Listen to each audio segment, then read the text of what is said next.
There's a flag. Good morning. Oh. It's really obstructive view. Yeah. Melody is 2 minutes away. Good morning, everyone. Thank you for being here on this wonderful Saturday morning, September 20th. It is 9 a.m. We will get started with our meeting, understanding that we do have some board members that will come in a little later. I am going to call roll in the absence of, no, I'm not. I'm going to first stand for pledge.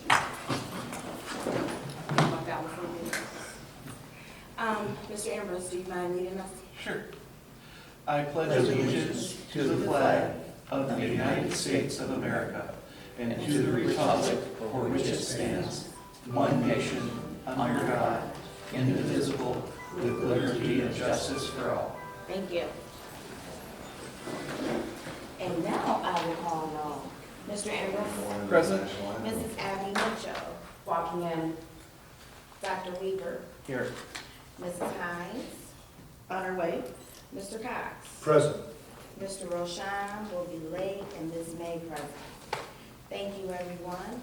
Next, we will move to item 130.26, recognitions and presentations. And I believe we're starting with Dr. Cox. Thank you. Thank you. Well, good morning. I appreciate you being here this morning. I'd like to introduce Nancy Schultz to those of you who might not have met Nancy. She's our Director of PD and School Improvement. She has put a lot of time into this, not only because it's important to share it with you, but to kick off the year with our strategic plan being front and center for our staff and our students. So, good morning. What I'd like to do, I have a great place right here with your name on it. What I'd like to do is start off with board members. Something that's good that's happened this week. It could be professionally, it could be personally, but just something good that happened this week.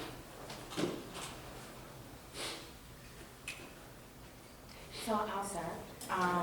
One of the things that I would celebrate is the legislative luncheon that we had yesterday. It was extremely positive, great opportunity to just have conversations and to advocate for the needs of the district and to even learn more about what some of our greater needs are, as well as the great work that's already taking place that needs to continue to be supported. So that was a highlight for me this week. Thank you. Well, I'll share, we had the opportunity to go to Hype to celebrate their 10-year anniversary. And me being a member of the rec center, when the transition was going from Wayne to Hype, and just to see it come alive, and one of the things that Wayne Mayor shared that, you know, we could be looking at an empty building right now. And just to know the partnership that they have with our Wayne Westland community. Thank you. Thank you very much. Yes? This is, I'm sure, less than what they shared, but I'm really enjoying the impact that Madden the dog has on our district and on the kids. He's really doing a nice job with the kids and also his handler. So, Thank you, Dr. Weaver. So last night I had the opportunity to go to Hamilton Elementary and they had their fall festival. And it was just a great experience seeing the parents and the teachers and the students as a community come together and have a great time socializing and being able to meet some of the parents at that school and to see how happy their kids were to be at a building like Hamilton. Thank you. This week I drafted a letter concerning the food nutrition. You know, the board has had a lot of conversation and had a presentation from our food provider, Aramark, about the type of food that we're giving the kids. In some cases, the children eat 3 meals a day at our school, and by their own admission, this menu is at the top of the salt and sugar allowable by the federal government. And honestly, I don't believe we should be anywhere near the top of it. I think it's a guide to recognize that eating processed food 3 times a day, and even in some cases more, is just not in the best interest of the children. And it sets them up for how they will eat in their life also. Right. It's not good. All of the work that we try to do here with respect to curriculum and our different focuses are lost if the kids aren't eating properly, can't concentrate, aren't growing well. And we all heard the same presentation. There seems to be, even with the resources to make another move, we don't have the ability to, because the type of food that we're offering is just never going to, how do you do science? Is just never going to allow us to do that. So I directed a letter, or I drafted a letter, and I sent it to the president and asked her if it would be okay if I sent that. I got her approval. It's being transcribed, and everyone will get a copy of it. It's basically asking the Secretary of Health and Human Services to recognize that nationwide, this is a big problem. In our district, we happen to have exceptional infrastructure so that we could actually make a decision to change the way we provide food service. We have the facilities for it. We have the kitchen for it. But in many districts, they don't. They're basically reheating operations. And so if we're looking at this problem, I have to think that there are many other districts that are looking at this problem. And I'm asking the federal government, especially with the fact that the Federal Department of Education has been dissolved, to take a leadership role in this and try to help us with, you know, the system and the costs and what have you be necessary in order to provide fresh meals for kids. And I don't know how much complication that all creates, but we shouldn't just be, in my view, we shouldn't just be answering questions that come along during the day, but rather take some time to try to dramatically improve something we're doing. And we're spending a lot of money on this, and as you all know, I would like to do a better job with this, so more on that later, I guess. Thank you. Thank you. Ms. Hines, we are reflecting about the week and talking about something that positively stuck out in your mind. I don't mean to put you on the spot, No. but do you have something you can draw upon? So, yes, I'd like to thank our president, Ms. Kimberly May. We had that amazing legislative luncheon. And what I liked about that is we were able to get things done in real time. Like when he needed some answers, Senator Pawlowski, she was texting everybody and we got stuff in real time. So I thought that was super awesome. And especially with our demands with the budget, you know, not being approved and it hurting our kids. And even when it came to like the driver's training, our food, just certain, in particular with threat analysis. So I think that was so awesome to have like things done in real time and answers being met. And to just putting the emphasis on, like Mr. Hart said, the importance of educating our children with the food, you know, getting these budgets passed because it's hurting our kids and it's hurting our students and staff because we can't really staff if we don't have the money, you know, from the state already set aside to cause this problem. So thank you guys for putting that together yesterday. It was a great event. And Well said, well said. I'd like to thank Kim Markey for arranging all the food and the coffee and the water and making us feel so at home this morning.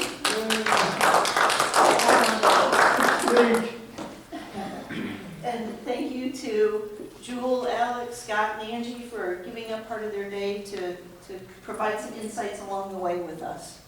I'm going to turn it over to Nancy in a minute here, but let me just talk a little bit about why a strategic plan is so important. Think of it as a structured roadmap, as many of you know, and it sets direction for the district. And it helps us make decisions to achieve our goals that are more long-term. So if we don't have direction, we can't base decisions on that direction we're headed, and the decisions will be made and might take us off path. So that's why it's so important.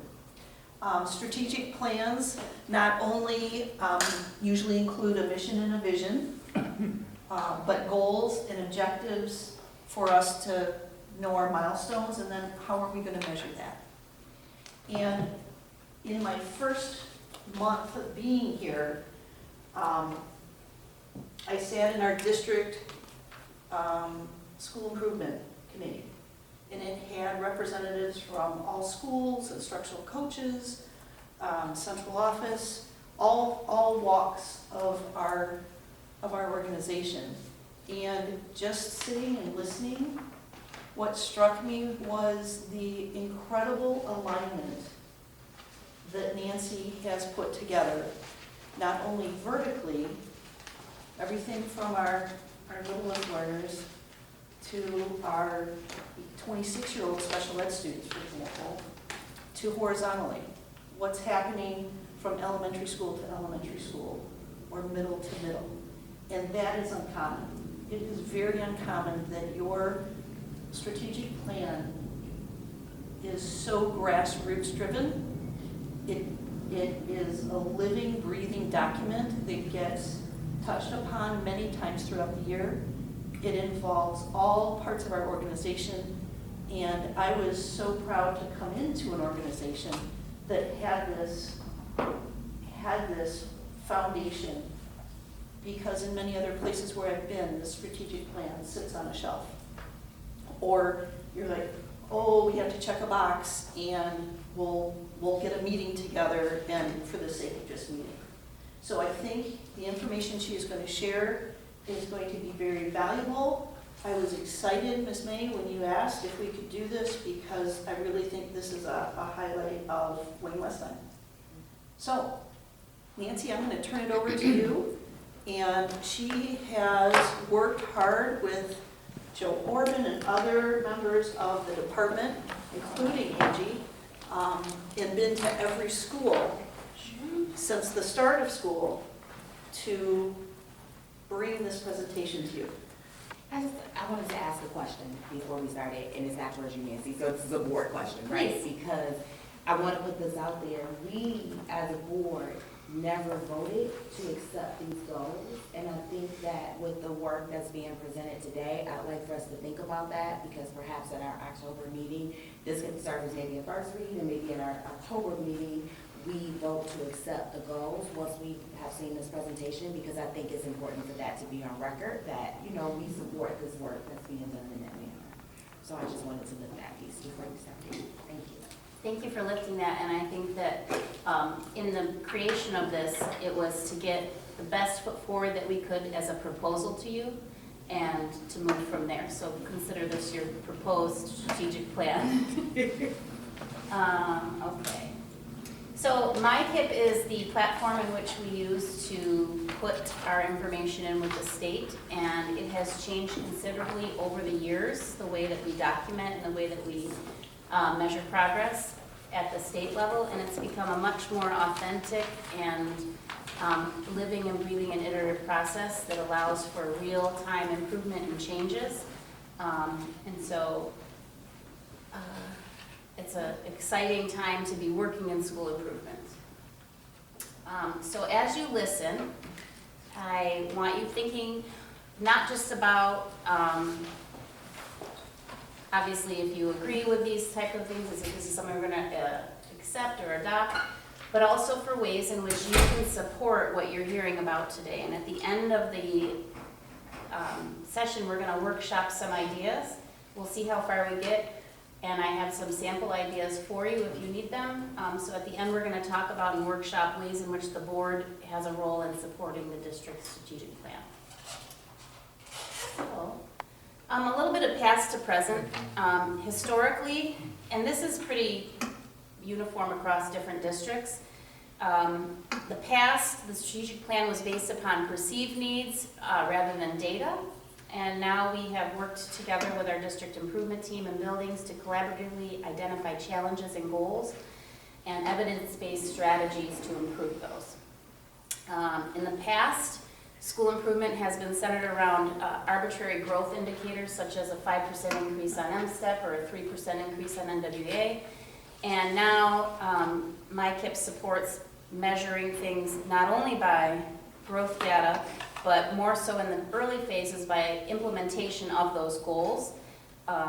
Because you're using evidence-based goals, you're expecting evidence-based outcomes, but that only happens if you implement them with fidelity. In the past, school improvement plans have been written in isolation and kind of just communicated. Now we have drafted this collaboratively by a team.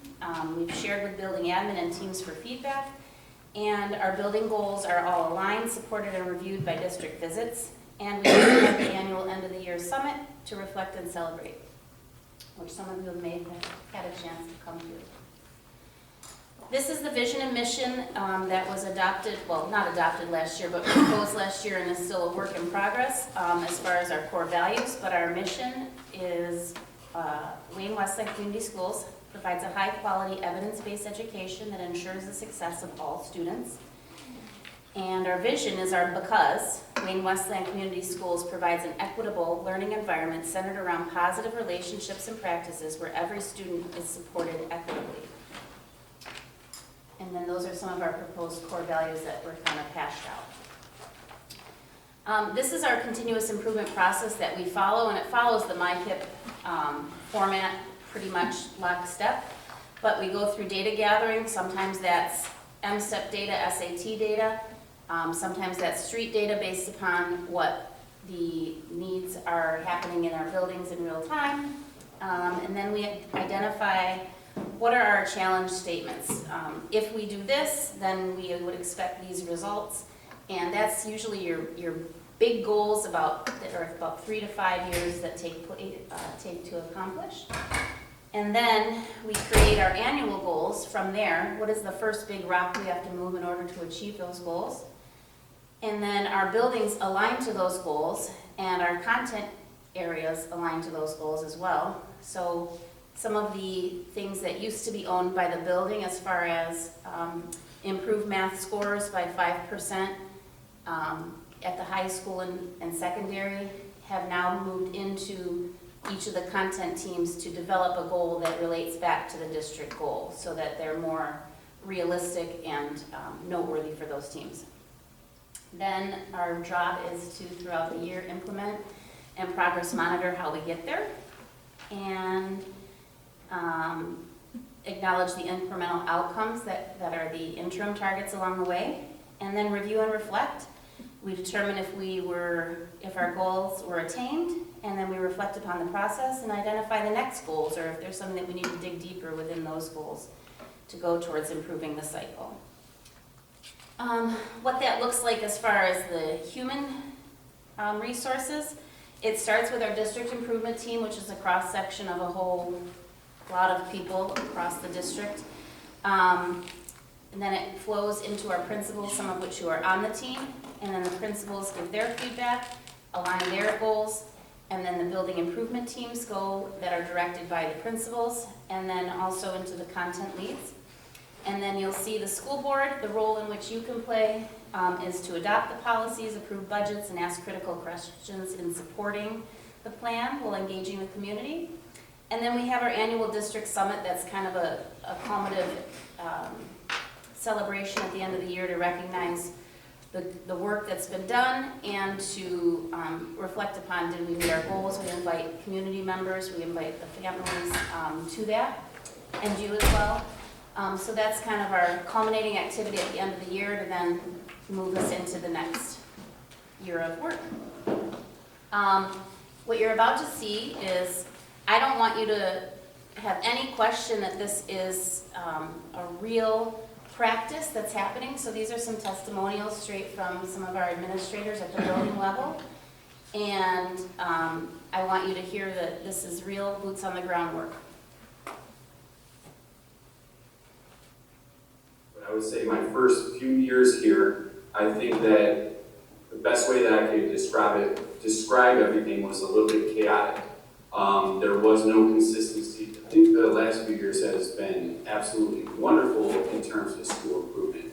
I believe that the practices are equitable, which in the past I didn't feel like they were equitable. But everybody has a say, and all of our thoughts are brought together. And now that there is a consistency between buildings. Well, in February of 2024, I started as the principal at Stottlemyre, and at that time, our school wasn't aligned fully with the district goals and having school improvement goals that aligned with the district's direction. So we really felt like we were behind and we wanted to catch up. I feel like in the past few years, our school improvement system has improved quite a bit. I know that all schools are trying to work together to make our goals a little bit more in sync with each other and follow along with the district's improvement goals, because that seems to make the most sense. I feel like it's more organized. I feel more confident as a principal presenting those goals to the staff as well, and I feel like the staff is on board as well. The work last year, and especially the work we're continuing and starting to build towards this year, alignment is the focus. And that's something to really be excited about in our district. Is for the first time in a long time, I see resources and people groups coming together, aligning what we do, and making a step in the same direction. But since we decided to get on board with what the district was doing, we started using some of this elementary assessments like the Z-Pass and letters. And so we've been able to take that data, actually put it into the system that the district uses like EduClimber, and then use that data to start our teachers kind of looking at the data and using that to drive their instruction. And we're also focusing on processes and procedures, and I know that as a district, those are things that we're always trying to improve and work on every single day. I do feel that they're authentic. I feel like people have input, people get to have a say in things, and when people get to have input and a say in things, things change and things happen because they know that they're being heard. And we've seen our data and our phonemic awareness and letter recognition just explode because we're actually able to use evidence-based instructional materials at 11th Elementary School. Programs have been implemented, TAC has grown astronomically, and I'm super proud of our school for where we are because of the school improvement process. We're aligning our resources from our PLCs to our district plan, and everything is kind of moving in the same direction. Great future start right here. And it's not just a tagline, but when we align our resources, we're creating those for our community. And yeah, this is authentic work, and it's going to be super impactful. We have a chance to do something really special, and I'm convinced of that. And more importantly, with the collaborative involvement of our shareholders, our stakeholders, as well as with our staff and students, I think we're going in a great direction. Unifying and pulling together and aligning what we do, we can really change the world. Makes me giggle when he says that. He's got so much energy. So from that, one of the interesting things that came through my email this week was from a kindergarten teacher that was addressed to the Stottlemyre leadership team and then shared with their staff. But one of our teachers at Hicks Elementary, who teaches kindergarten, took time to send a thank you to Stottlemyre, saying that she could see the difference, now that they're aligned, the difference in the children that are coming from Stottlemyre versus the children that haven't attended Stottlemyre, and to see their ability to assimilate and take part in the activities at a different level. So that was really exciting for Stottlemyre to hear that their alignment has already, after just 1 year, had an impact on our kindergartners. So these are our proposed goal challenge statements. Challenge statements are 3 to 5 years in length typically, and they're written as if-then statements. So if we do this, then we can expect that. And so we came up with it as a district improvement team as what are our 3 true buckets of the work that's needing to happen and that's really in process, in place, as far as to move our data forward as quickly as it possibly could. And so our first bucket identified was around our Tier 1 standard of care, and that is just kind of meaning our standard of care, meaning any child that comes into our district can expect this level of care. If you translate that into the medical profession, it would be the standard of care that you would receive for whatever diagnosis you receive, and that's the standard of care in which you can expect to receive. And so we created a bucket around Tier 1 standard of care and aligning that. Our multi-tiered systems of support, so if that standard of care isn't working for you, just like at a doctor's office, they try something else. And so what is it that we're going to try, and how do we identify what's working and what's not working, and how do we address that with our students? So that's our MTSS systems. And then our attendance. We know that along with the state, we are struggling with chronic absenteeism, so ways in which we can address that, we thought were first and foremost, because children have to be here in order to continue to grow. So within those, our Tier 1 standard of care is proposed, if we strengthen Tier 1 instruction by identifying and implementing aligned evidence-based curriculum, tools, assessments, and instructional practices district-wide, then we will increase student achievement and ensure more equitable outcomes across all schools. Our MTSS proposed challenge statements was, if we develop and align our academic and social-emotional MTSS practices across the district to ensure all students receive equitable and appropriate supports, then students' sense of belonging and achievement will improve. And our proposed attendance challenge statement, if we improve district-wide and building-level attendance rates by increased awareness and consistent application of district policies and procedures, then student achievement will increase as students have more consistent access to high-quality instruction and support. I have a question. I haven't fully formed the thought, so bear with me. Take your time. We have laptops for everybody. So even if a kid stays home because they have a cold, you know, they're still at home, couldn't they still do they're missing a day, but really they're not. It's continuous education. You know, is something like that a possibility? Or they go on a 2-week vacation, they still can keep up with their scores. Absolutely, and many of our teachers do use Google Classroom and things like that so that students can stay connected even when away. Our problem that we're facing is kind of a deeper problem as far as the chronic absenteeism and the disengagement of those students. So even with the supports, if we were to invest even more into those supports, which is important and noteworthy, it wouldn't necessarily tackle the crisis that we have for the kids who are just not here, not engaged, and without much intention of becoming engaged. So how are we addressing those? Is there anything? Oh, yeah. I just had a quick question that could be a problem with the chronic absenteeism. You know, a lot of times with the parents having alcohol and drugs, you know, I think that can be, you know, with depression and things in life, and that could be an issue. So I'm starting to notice a lot of that, you know, in a lot of the homes. Because I know when I was working with the city, there was an issue with David Hicks with his chronic absenteeism, and it's like K through 4, and that's a parent problem. You know what I'm saying? It's like elementary school, it's gotta be a parent situation. And when I was talking to the principal, Ms. G, she even had a bus to go out, so there's no reason why the kids wasn't able, they had buses come out extra, you know. So that's the issue too, just figuring out what's going on in the home. Absolutely, and part of our, you'll see in our goals, is identifying what those needs are with the families. The district did a lot of work around the policies and procedures of what that is, and they've gotten some momentum on that, but what we need to work on is documenting the whys and how we can support that so we can wrap our supports around families. So that is kind of where MTSS and attendance blend together. And one more thing too, yesterday I noticed Wayne Weston used to be the 5th highest in homeless, now it's 2. So the homelessness can be a big issue too, why kids aren't coming to school, so that's an issue. And how do you even fight that when it's like an economic type situation? Yeah, so we have to know what the problems are in order to be able to assist and combat them and support our community. All great points. Moving from our bigger challenges that we were looking at in our buckets of Tier 1 standard of care, MTSS, and attendance, moving those into one-year goal statements, what do we want to do first as far as how can we get at the biggest barrier in front of that issue?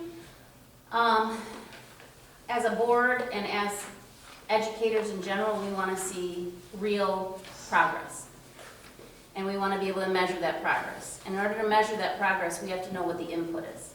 So if we stay focused on the outputs without knowing what the input is, we don't really have a way to gauge what we're doing. So our first goal centers around being able to measure our input, which is another way of saying our alignment, and making sure that our teachers who are teaching 3rd grade are approaching it in the same manner, with the same tools, with the same questions, so it doesn't matter what school you attend.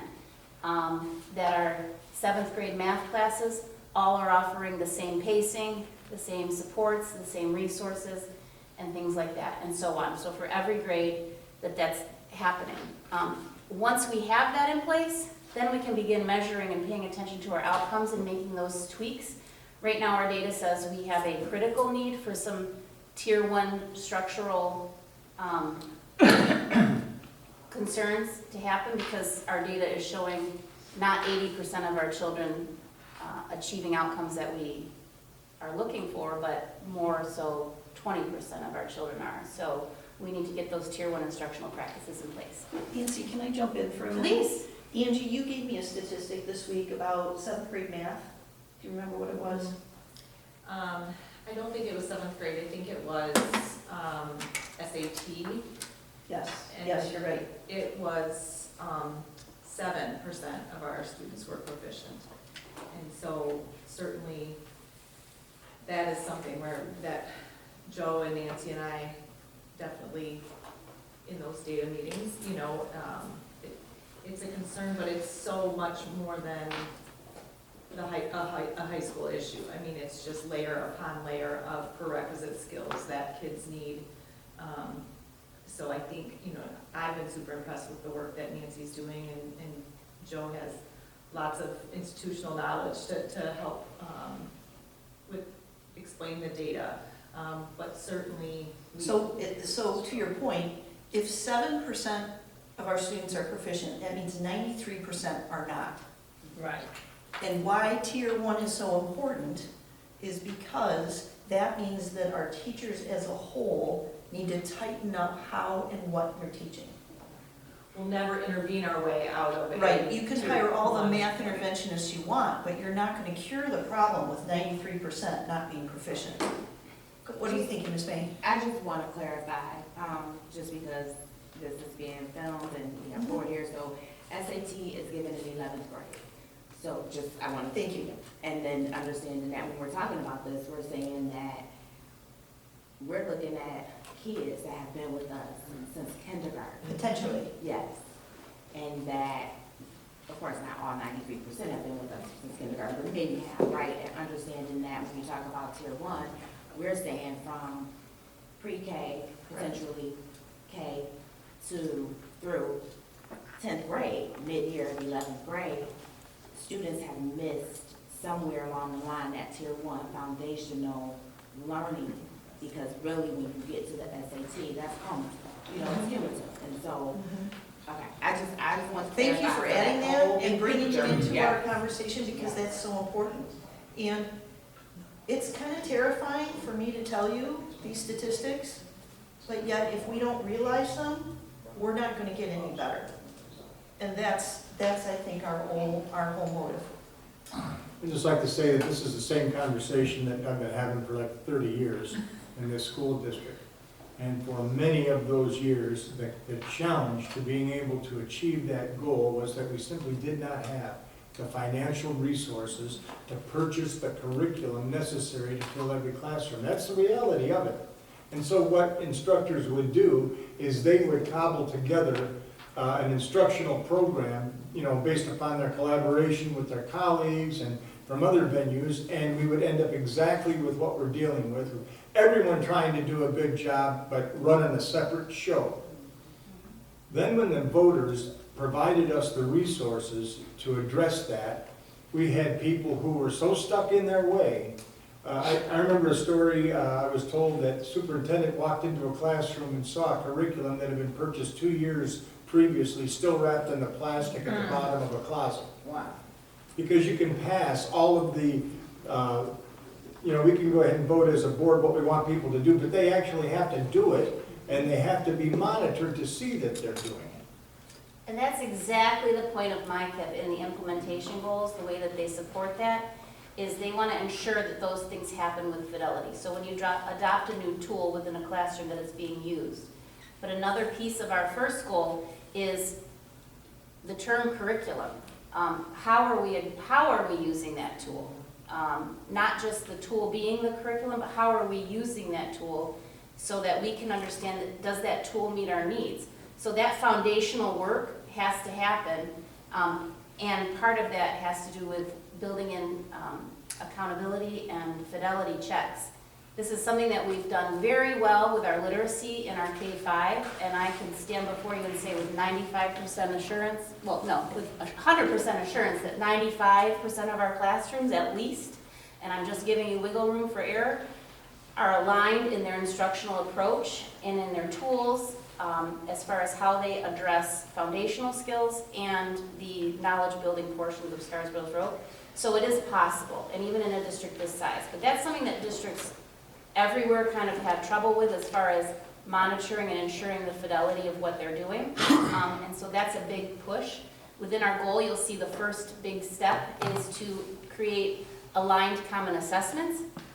Common assessments that are truly common, that are standardized, that are given at assigned increments. So that holds teachers to a pacing guide, but also enables, as we move forward into next year, us to have real conversations around real data. When you pull NWA data and SAT data, it's about a puddle deep as far as where you can get for us, because with 7%, you can't really dig into that. That you can't dig into subgroups, who's achieving, who's struggling, how are we addressing those, because we're just not, obviously, with those kind of numbers. And it's not a lack of care, it's not a lack of effort, it's a lack of alignment. And so the Can I just Please, jump in and don't ever ask. I'll go back and, but what I heard in your comments was a thank you to the voters for giving us the tools in order to make a difference. And I want to say thank you to you as well, because the night I was approved, you approved $1 million worth of curriculum that is going to make such a difference. And I am grateful that now we can do this important work and do it in a meaningful way. So you were a big part of that. I just have one question. So when I was in high school, I was in the Upward Bound program. And that program, they really helped a lot of different study skills. They even had like teaching to the test. A lot of times you don't know how to take the test. That's another skill as well. So maybe if we can find ways to implement that with some of the high school students, like teaching them how to take the test, you know. And I don't know, like, it's been a while since I dealt with Upward Bound, but to see what they're using to kind of help with But that. I think it might go broader than that, even study skills, Yeah, right? study skills. How do you get your homework done? How do you prioritize it? But I think you're onto something, Yeah. certainly. Thank you, Nancy. No problem. So our proposed Tier 1 standard of care goal, so what we want to accomplish by the end of this year, would be by June 2026, all secondary departments and elementary ELA and math will have standard-aligned common benchmark assessments fully developed and entered into a centralized database that is accessible to both teachers and administrators. In addition, a data review cycle for both teachers and administrators will be established and ready for implementation by the same date, ensuring ongoing consistency, usability, and accountability across the district. So that's a lot of words to say. We're going to develop these assessments. The teachers are developing them. There's one piece in place for how the high school is doing them, and the middle schools are following another. But at the same juncture, at the end of the year, the expectation is that those common assessments will be in place and that they will serve both the teachers and the district. And we don't want to just create common benchmark assessments and have them be given and that's that. They have to have value. And so the value a common assessment has for a district is our ability to see what's working, what's not on the whole, ensure that we are being fiscally responsible with our curricular tools and resources, and ensuring that they're having the impact we want. And then when those things aren't happening, we can start digging into that data to see the why. Is it a particular classroom? Is it a particular school? Is it a particular approach? Or is it the tool issue? So until we have that proper data, we can't even begin to ask those questions with any sense of real meaning. So the first step is to get that more granular data at the district level. And so these assessments are in places, it's just the accessibility of them. So where they're in place, they're going to work on the accessibility so that administrators can see them and so that departments can share them at their PLCs next year. And then one other strand of this is in creating at the district level, with the help of buildings and teachers, a PLC or a data review cycle that comes in to happen monthly at the building levels for next year so that they all look at the same types of data, ask similar questions, and have similar outcomes for what they're trying to adjust. And then teachers can have conversations around, well, this really seemed to work for you. What are you doing?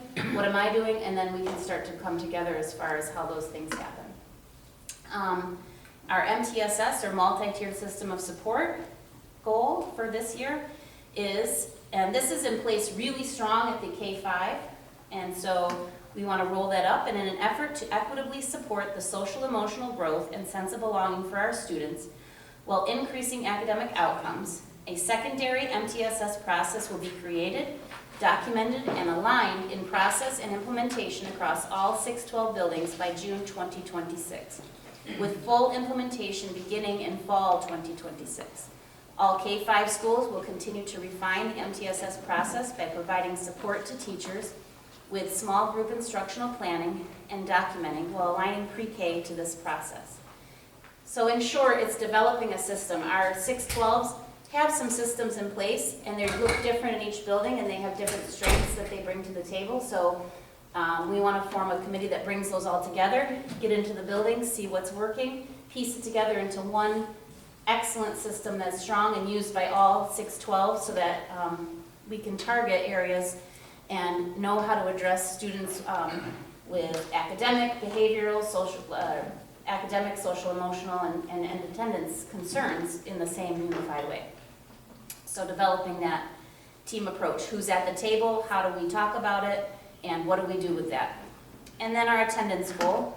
And that goal for year one is proposed to be, in an effort to increase attendance rates, the district will create and implement a community awareness campaign to promote the importance of consistent attendance and engage community partnerships.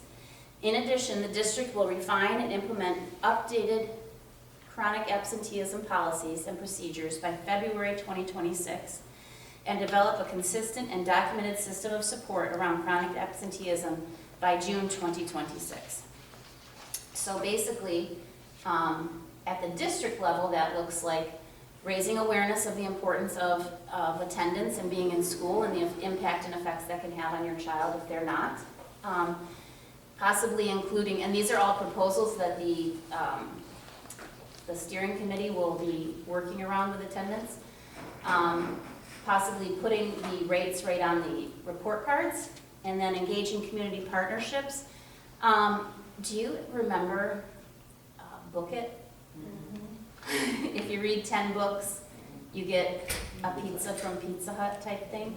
So one of our proposals to engage our community partnerships and invite everybody into this is to possibly have, if your attendance is above X rate and it's indicated on your report card, you can take that to a community partnership and elicit some type of Slurpee. yeah, whatever that may be.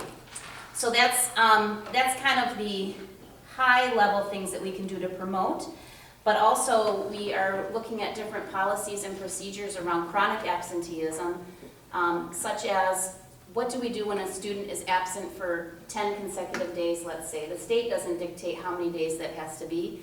It's a district decision. And so let's say a child is gone for 10 days, no call, no show from families. We've attempted to engage them. What happens? Well, right now what happens is when they decide to come back and they're available to come back, they go to the school, they re-enroll, and then they're back in class. And then the cycle repeats. So one of our proposals is to update that policy where they are dropped after 10 days. They have to come to central office to re-enroll, and then they have a conversation with the director around the importance of being in school. So that's some small things that we can put in place while we're building up those other things that answer your questions as to, and through the MTSS process, why is your child absent, what's going on, and how can we support you as a family, whether that's through our mental health support services, our clinics, or through transportation issues, or is it a social emotional issue that your child's avoiding coming to school, or things that are going on in the home? Yep. So I just wanted to share, I think the ideas that are tossed out there are great ideas. And just to add to that, Kalamazoo They've done a lot of work with decreasing their chronic absenteeism, Thank you. and it may be worthwhile to reach out to Yep. Dr. Slade. Their board was also involved in that process, so it wasn't just like, hey, this is what the district did, but just taking a look at some of the things that they did to reduce their chronic absenteeism. Their population and what I'm hearing is similar to our population, Yep. so it may be worthwhile. Thank you for that, because it is hard to find pockets where people have had real impact on that. So thank you for that, and we will definitely explore what's going on there. HR is also doing a project. Go ahead. I have one more thing too. One thing I did notice when my son was David Hicks some years ago, it was an issue with parent participation. And I noticed when they started doing those robocalls and making parents more involved, and like I noticed that often all the parents, there's something about the parent involved with like the robocalls and get them engaged, and I noticed that too. Like I noticed like a lot of parents was like showing up at the parent office, just doing those robocalls, letting people know, because I did get some complaints. I went to some council members who were away the other day, and they were saying that they don't know what's going on in the district. So maybe, I mean, I know we're doing, but that was like a complaint kind of like, so. It sounds like certain programs, other people complain about, we didn't know. And I know we're doing a good job, maybe that's the issue too, people don't really know what's happening in some of these programs, and maybe that might help too. Well, we can communicate all day, but if it's not reaching people in the right way, we're not communicating. So those are things to explore. And an example of bringing community together is something that's happening in HR around hiring and retention practices. And so our HR department is working with Harvard. Dr. O'Feely, Harvard, you guys are working with Harvard? Yeah, so we're, as a department, we're gonna be traveling, a group of us from CIA and from a couple of different departments are gonna be traveling in October to Pennsylvania. We're gonna be working with other HR departments across the country to find out some of the best practices that they're doing with attraction and retention of personnel, and some of the things that are being groundbreaking across the country, and we'll be coming back and reporting out to the district some of the success stories that we're seeing throughout the country. So just a little bit of time, and we'll come back with some of those ideas that we'll be able to eventually implement as a school district. And so that's the important part about outreach, as Ms. May said, as far as our chronic absenteeism, what's working for other people. And it's harder than you would imagine to find information on that. Okay, so those are our proposed goals for this year. Implementation goals. I don't think I need to read this. I think we've gone over this as far as what MyPIP is looking for and how we're going to measure the success of these things. We have to measure that they're happening with fidelity, and that they're really being done and implemented strongly. Then we can begin measuring the outcomes. So once we have the district pieces in place, the schools are then asked to create their goals around the district goals, and I wanted to give you kind of a cross-section of what that looks like. And there's much more detailed pieces to this, but as far as for today, with our Tier 1 standard of care, at the K-5 level, the teachers are working around the adoption of the new resource iReady, and then also identifying an assessment within that, similar to the letters, if you've heard of that for our literacy work. We want to have that same adoption of and assessments for foundational skills in math. And so that is the goal of our K-5s. The other goal for our K-5s, embedded within that, is the last piece of our literacy task force work, as far as the implementation parts of it, and then we'll be off and rolling and tweaking and modifying, would be in the differentiated instruction portion of how are we addressing the different needs once we do the foundational needs of our students, how are we addressing those different needs within those groups. And so our schools chose between those two goals for the most part, or through those two goals totally. At 612, they adopted straight off the bat the district goal. They don't even have their own. It's that the core contents will have their common assessments in place and ready to launch for the next fall.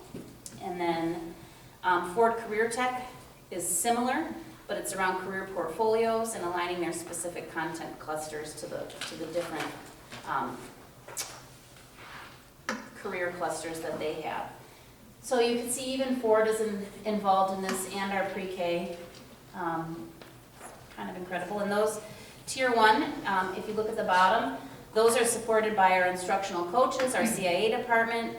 Our dad, Joe, and our content leads, department chairs, and our building admin all support those goals. Our second goal around MTSS, so our pre-K and through 5 have 2 avenues in which they're addressing that. The first one is if they adopted the math goal, then they're adopting the differentiated instruction goal here for MTSS. If they feel that that's already in place, their second tier was, their second choice was to engage. So our MTSS process at K-5 was so excellently put in place that our numbers for referrals dropped, which is amazing, but they dropped too much. So what we're concerned is that teachers weren't comfortable with engaging in the process and in documenting those interventions, so they kind of may be avoiding it. So increasing that awareness and understanding and capacity within our teachers to really engage in the process of how we document our interventions. So we can bring children to team if we feel they need to be receiving more supports or having an evaluation for special education if needed down the line. And so it's just about refining their practices. Then at the secondary level, that is exactly the same as what I just produced for you from the district level, is aligning those systems and processes around our MTSS work. And then that is supported by CIA, teachers, special education, our multilingual department, building admin, PBIS interventionists, data, and our student services. So it's an all hands on deck kind of goal. And then our attendance goal. At the building level, we asked the buildings to approach this from an SEL, social emotional learning standpoint, so that children who want to engage and feel comfortable and have a sense of belonging at their building level. So as we refine and adopt policies and procedures at the district level, that they have an environment in which they want to engage in and feel comfortable with. So I just have a quick question. This might sound kind of crazy, but all these word things with this new government situation, will that cause issues with our funding? You know how you got to change everything around now? And you know, with like social emotional learning, you can't say these type of kids. You know, it's just so weird with the wording. Will that like cause problems with our strategic plan with the funding? Because we got to word things in a certain kind of way? I don't feel comfortable speaking to that, only because I would not be the best source of that information, because I don't know the different changes that are happening.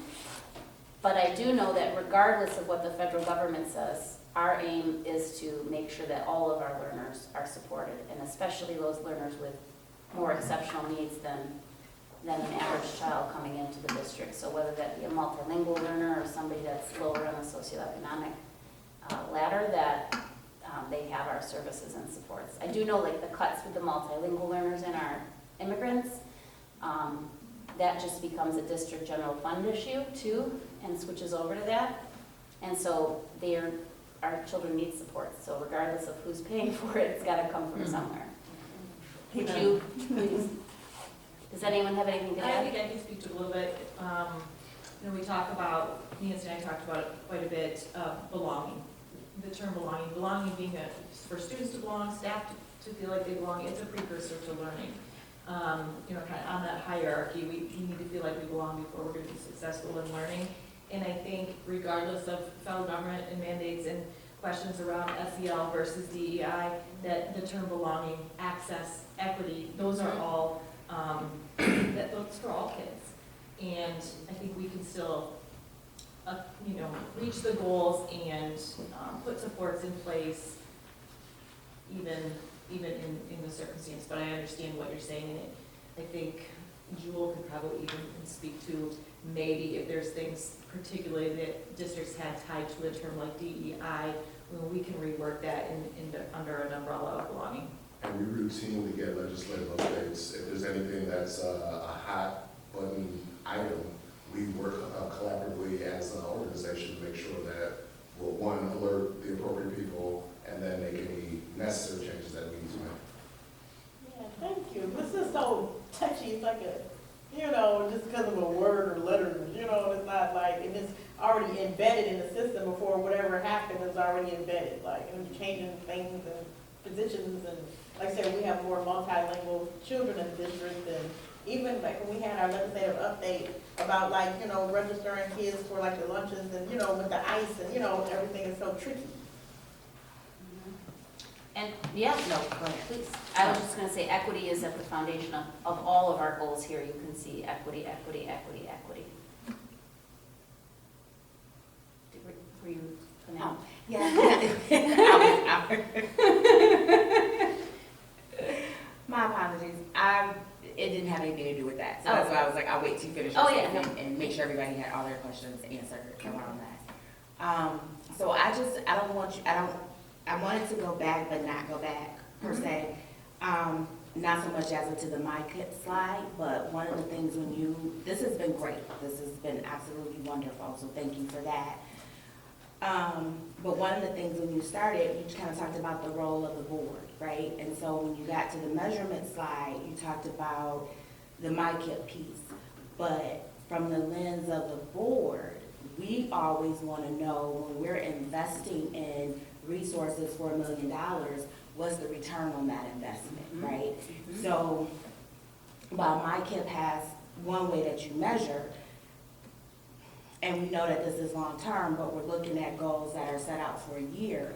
So what I would like to hear is how will the measurement of those goals be presented to the board? Like, what are we looking for, right? Absolutely. Are we supposed to be looking at MSTEP scores? Will we be looking at SAT scores? Are we looking at NWEA scores? And understanding that one data source is just a snapshot, right? So I'm not saying that it has to be one data source, but just so we know, right? Because we want to be able to not only know that we're making the right investments, but be able to speak intelligently to the community because this is their money that we're investing, right? So we want to say, hey, thank you, you know, you supported this bond, or thank you for, you know, the taxes that you pay, and we purchased this resource, and this resource is making a difference. So how is that? What are we looking for that measurement? Does that make sense? Absolutely, and it's a fantastic question, and it's completely relevant to all of this. And even though we're measuring implementation that it's happening, the data still matters. 100% the data still matters. The situation we are working with is we are data light. And part of what we're doing within each of these is finding ways to dig deeper into how can we assess those things on a more granular level. So for example, at the lunch yesterday, what was it called? The legislative lunch. We were able to present to you some data around our foundational skills through our letters assessment and children's mastery and how it's doubled and tripled in some cases at that level. So that's the kind of data we want to look at first. And so our job is to build within each of these goals how we're going to measure it. So even though right now the how is making sure that teachers do it, the common assessments will then become the measurement of the success of that. And so we'll be able to present to you, and you should expect to hear data around common benchmark assessments and how that's being achieved. And not only that, how are we addressing the gaps moving forward? And not just that, Nancy, so I'm gonna say, because I heard you present, right? So I talked about this yesterday at the legislative luncheon. So when we talk about fidelity, like Mr. Cox brought up, you know, there was a time when materials were still shrink wrapped, not being utilized, right? But you put measurements in place for letters training to ensure that that implementation was happening. That should come to the board. People should know about that, Yes. right? And so I want to lift that because data isn't always the numbers, right? When we talk about, you lifted or you mentioned street data, that's street data. And so those pieces have to be lifted, right? So if we know that implementation with fidelity is a concern, then talk to us about how the district is addressing that, right? And that won't necessarily come through NWEA data. Excellent. So I want to lift, because you're doing that work, but it's not always lifted to the board. And absolutely. It should be. And I want people from our district to highlight the work that's happening and the pieces you'll start to see as a board coming together. For example, I want you to hear from our MTSS at the K-5 and how they have built out a lockstep, equitable, amazing program that puts students first across the district. So it doesn't matter if your child attends Graham or Hicks. they're gonna get the same standard of care and equitable intervention practices. I want you to hear from our instructional coaches about the different adoptions happening, about FAME and things like that. So I love what you're saying, and I love how that gives us an opportunity to look at real data. And when I say real data, I mean more at the local level. The work we're doing. And Nancy, just to add to what Ms. May just said, with the implementation of the Academic Achievement Committee, I think it being a standing agenda item where every month at the committee's meeting, there would be an update that's coming from this work. So it's going to be one of those things that's pretty routinely shared out for the community, and being that board members are a part of it is just one of the things that's ongoing conversations around what we're doing and the progress that's being made. Yeah. And I think it's important also because the community looks at that snapshot of data. So when you look and you see 7% of the students are proficient on the SAT, well then yes, now it's very negative. No one knows that there's other work that's happening to try to close that gap for the 93% that are not, right? Because we don't talk about that. We're looking at that one snapshot of data. All of those pieces, it all goes together, but we have to do a better job of talking about it. And I know it's hard because you're doing the work. No, but it's you're in the work, but we have to share the work that's happening. And we want you to know too, because when you hear complaints, you're hearing from usually a typically small portion of our instructional staff, and they are very vocal about their concerns. But we also understand that when there is resistance, it's usually a sign of some kind of an educational need for that staff member to be supported in, through, and an understanding. So if we were able to have these conversations and for you to see the incremental growth and hold us accountable to it, because that is really your role, to ensure that it's happening, that gives us a backbone as well. I mean, we have a strong backbone, but it just further shows that we're all on the same page and moving in the same direction. So that's an excellent point. I want to talk a little bit about data, because I'm one that doesn't believe that the fact that we don't have much data is an accident. I think accountability and data, by necessity, go right next to each other, and I think there's a reason we don't have data. And I want to say this because it's over the course of the last 8 or 10 years, there's kind of a intent to make the actual data appear less destructive than it appears. When you get up and say 93% aren't making it, and then you say, I don't want to change this, I don't want to change that, and these are the reasons we're having problems. This organization spent $150 million and we're 7% proficient. We should be willing to change everything based upon those results.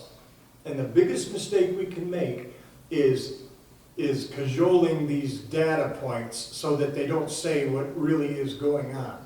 And with respect to what I want to see as a board member, I want to see it attached to the agenda at every single meeting so that we know by school, by classroom. I mean, Matthew, Mark, Luke, and John are all teachers, and if one's doing 70% and everybody's doing 30%, we want to find out what the 70% is doing. And if we don't have it split out like that, it means nothing. It's just an exercise.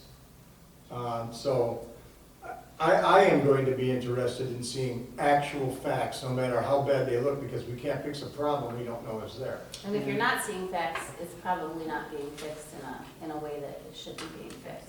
Yeah.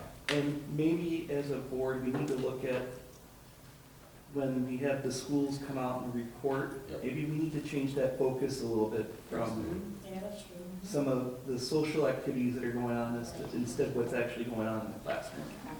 That was that asshole. Yeah, that's what we wanted to, you're right, that see what's going on in the schools. And I think with our student achievement committee, and now we have also coming up a parent advisory committee, I think we'll see a whole lot of changes. But the most important thing that we have to remember, that this is a school. You know, it's so much, since I've been on the board, it's been so much business taken care of, but we have to put the students first, you know, and remember, the reason this is a business is because it's a school. And, you know, make our parents proud. You know, I have grandchildren that go here, but now I'm not a proud grandparent, listen to that. You know, so now I look at it like, our kids is in this school because this is the district they need to go to. So we need to get back to that proud Wayne Westland. You know, my kids go to Wayne Westland because they doing this and not because this is the district and the bus is gonna pick them up. Yeah, I hear you saying, tell our story. Right. I live in Northville, and they're one of the top rated districts in the state, and my son came here for half days to go to Career Tech. And so that was an opportunity he didn't have within my own district. And so we can highlight those things and understand that great things are happening, but we have to control that narrative as opposed to it controlling us. Nancy, I'm sorry. Yeah. I want to look at the practical side for a moment. We have interventionalists, you know, through our system. So I'm going to throw out a scenario. So we have a junior in high school that has 4 credits. They're not even trying. And here's the practical thing. I think that this board ought to look into and invest into a permanent space for WIA and get our kids over to WIA much faster than we do. It's all a fair point. A little bit beyond what, yes. No, I don't, I agree 100%. That space is different than most spaces and unique when it comes to a space from a district level. There's the program that it offers is a hybrid education, which you're not going to see that anywhere in this space or around in the area. So I do see that being beneficial, in that we basically pay attention to those kids before the 11th grade. And I'm even going to say, forget the 11th grade, because 11th grade is really, you're at the point where you're almost too late. You can recover, but you want to identify those students even sooner than that and give them an opportunity in that space. And I see so many positive things happen in the district with you mentioned the CTE program that we have. And I'm going to say this, we have, well, I don't know how many districts coming over, but the reality is we only have 15% of our kids in that program. I just talked to one of the guys that does the auto mechanics, and he has 150 kids in his sections throughout the day. He has like 12 kids in his classes that are from Wayne Westland. So we have, to me, this all plays into this, and I didn't want to go on a soapbox with this, but it truly plays into what we do for our kids to prepare them or give them the opportunity to be successful in life. And I know we can look at the test scores, and they're not very good, but I just think we need to do a better job in that space because of the unique programs that this district offers that other districts come to. We just have to promote and be able to get our kids involved in them. Making sure they're there for the right reasons. Correct. And that we've addressed the needs along the way. Yeah. But I think that also adds to what you said earlier around the chronic absenteeism and the engagement, right? Like we don't, as a system, as an educational system, talk enough about student engagement. We talk about doing to kids, we talk about what kids need to show up and produce, but we don't talk about how we bring them along, which is that engagement piece. How do we make learning exciting? How do we set a purpose for learning? And again, that goes back to what you just talked about. We have a beautiful CTE center, and to have 150 kids in a class and only 12 other kids go here, and then we're talking about 93% of our kids are not proficient, that's a huge miss. You know, So, and something that we Ms. can May? begin to look at and dig into. I know we're going to work on my goals at our closed session, and I'm wondering if that might be an excellent one Yes. to dig into. Kimberly, I want to say one thing too, because it relates to yours and Dr. Weaver's point. the program that Dr. Weaver's talking about, and I can rattle off 50 to 100 different kids' names in regards to kids that were out of the district that came here, because we talk about absenteeism. This goes into the chronic absenteeism. Kids have a problem, and especially in the 9-12 space, getting to school, and the parent will tell you, listen, I work midnights, I can't get them up. So that's fine and dandy. There's a solution for that, and we offer that solution. You can be virtual for the first 3 hours a day, as long as you can get there for the rest of the day, or somehow put yourself in a better space to be successful. We offer all of these programs that other districts don't, and to combat absenteeism, like what Dr. Weaver said, I realistically see the future of education in that hybrid model anyways, at the comprehensive high school level, where it's going to give kids with chronic absenteeism that opportunity, or a kid that wants to work with his dad as a roofer, or an HVAC guy that his dad can pay him $40,000 a year, or $45,000, he can still do that, and you can tell the dad, hey, listen, you can be, I can have your son at the job site at 10 o'clock.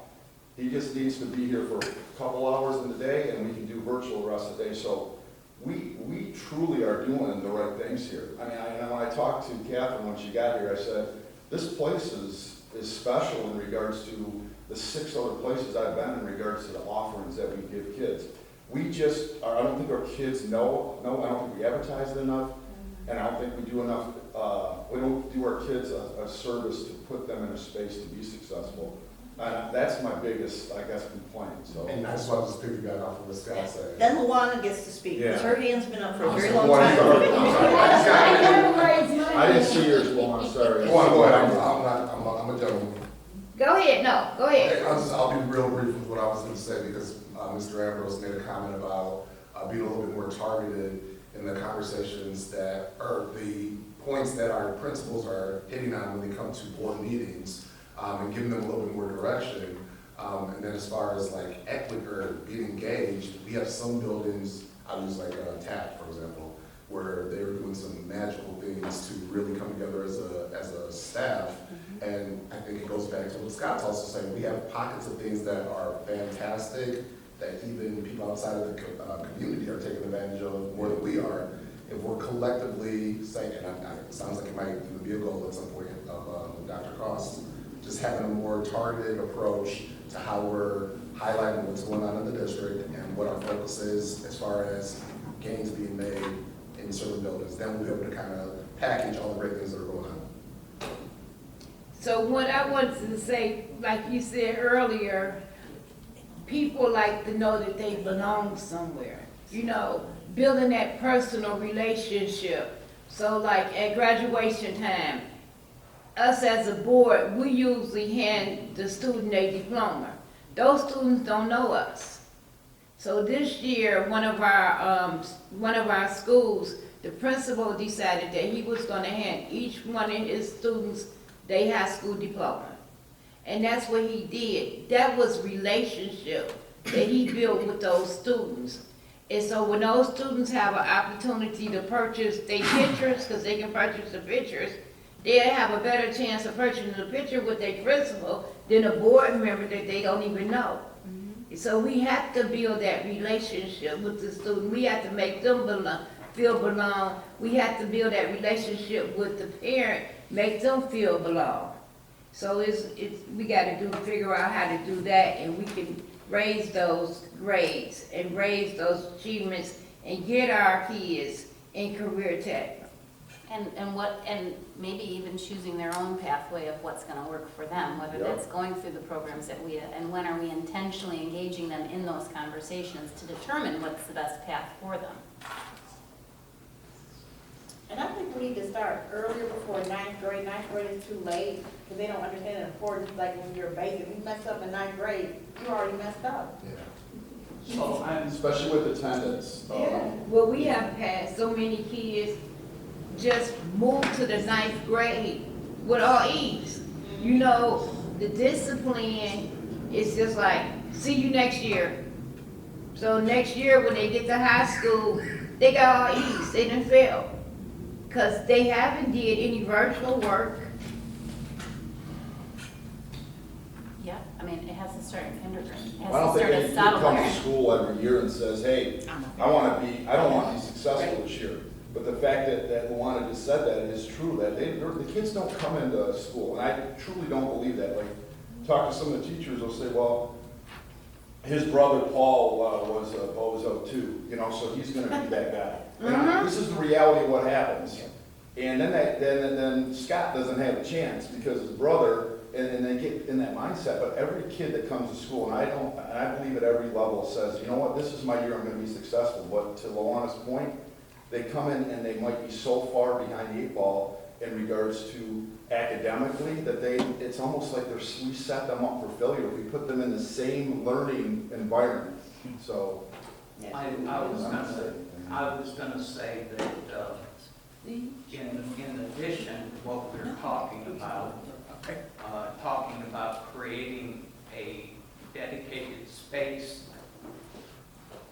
it's just my opinion, but if a 9th grader comes in and it's straight Fs and they have no interest, they need to go to WIA right away, where they can actually see every 4 to 6 weeks classes falling off and them able to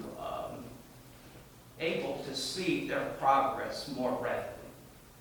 You know, I know this is not your presentation, but I wanted to support that idea because if you've got 4 credits and you're a junior, not only do you need some intervention, as Scott mentioned, but you need to get out of the class where the other kids are trying to learn because you are certainly not bringing anything positive to those hallways and those classrooms during the day. That's my opinion. And I want to be kind to everyone, not just the kids who need a little bit of help, but the kids who are trying to concentrate and learn and aren't interested in the theatrical drama going on with someone who isn't.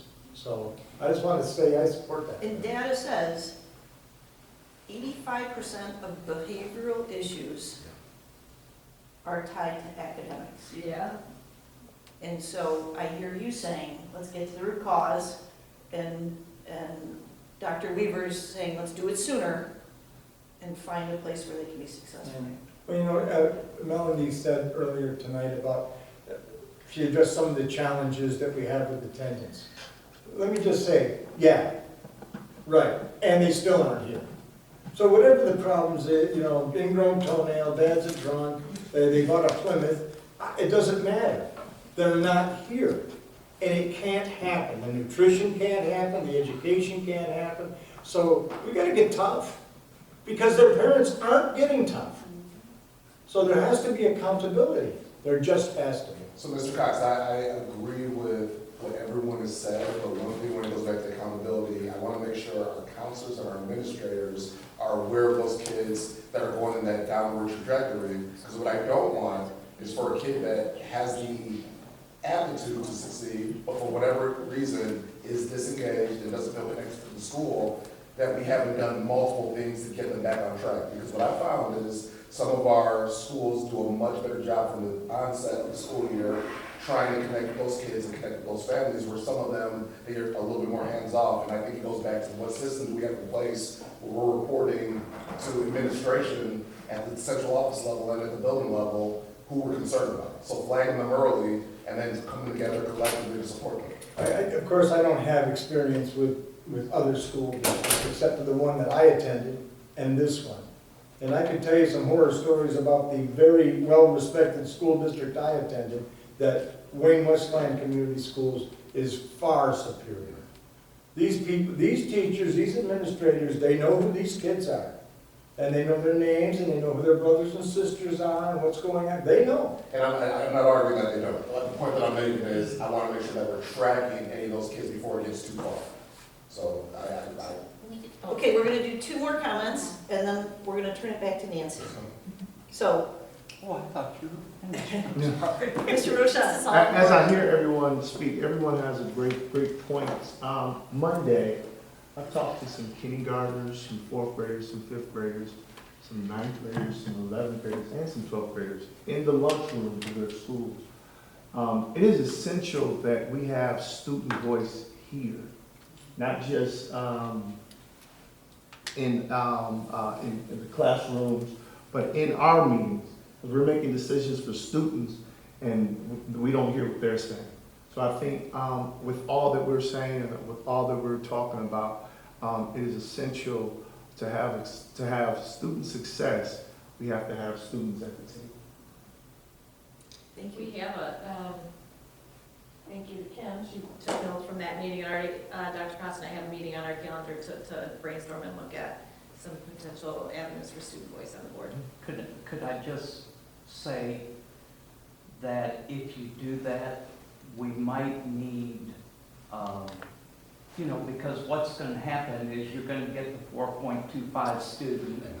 Yeah. We need to maybe expand that by grade point a little bit. Oh, yeah, we'll brainstorm all sorts of ideas of how to have And then somebody we'll bring that back representative to of a diverse group of students versus, but I know exactly what you're talking about, because I've been on some districts where the student representative is 4.0 and everything, and it's not necessarily representing the whole. But Nancy does have some really cool engagement activities, so should we turn it back? So I'm gonna let Ms. Hines, because she's been very patient, and then we'll go back to Nancy. So can you please help me with this? So one thing I don't like about the district, I say if a kid is failing, like say you have like algebra, pre-algebra, right? And they failed, but you put them to the second one. Why would you put them to the second one if they didn't master it the first time? That's like my biggest pet peeve. So if you guys can help fix it, because it puts the kid behind. It doesn't make sense to put them at a higher level if you didn't even master the beginning part. 100%, so 100%. Thank you. So this conversation is really amazing, and I feel privileged to be a part of what I thought was going to be a half-hour presentation. So this is fantastic, and one thing I would love to highlight is last year we did a book study with Rick Stiggins, and he is a assessment guru. And he talked about his own experience, and he's PhD, known around the country, and his own experience with education and how difficult it was for him. But then his experience within the armed forces and how that set him up for success. So that being said, everything that you've said is valid, but also if we engage our students in a way where they feel success and that incremental success along the way, they're going to want to naturally be here, and there'll be less reasons for them to not be here. There'll be less reasons for them to disengage or disrupt. And so if I would love to engage the board with a book study for that, Rick actually requested it, and he would love to hear information around that, which he did at no charge for our district, and people were jealous. So it's a great piece around not only knowing your learning targets, but being really clear of your success criteria so children can feel that incremental success. And then from what you said as well, our teachers are motivated by success. And imagine coming to work every day not feeling that strong success. And so what's been a really motivating factor for our elementary teachers is seeing that letters data and seeing those gains. And so data really is critical to the backbone of what we're doing. And the accountability parts are not the gotcha accountability, it's the measures in place that ensure that things are happening. And teachers themselves begin to hold themselves and their colleagues accountable, and we're seeing that happen. But we have to give them the structure to allow that to happen. So our attendance goal is supported by, as we talked about, communication, transportation, student services, community partnerships, data, and CIA. So it has a lot of different crossovers throughout central office and beyond. Dr. Cost wanted to highlight how the different departments are important to the work.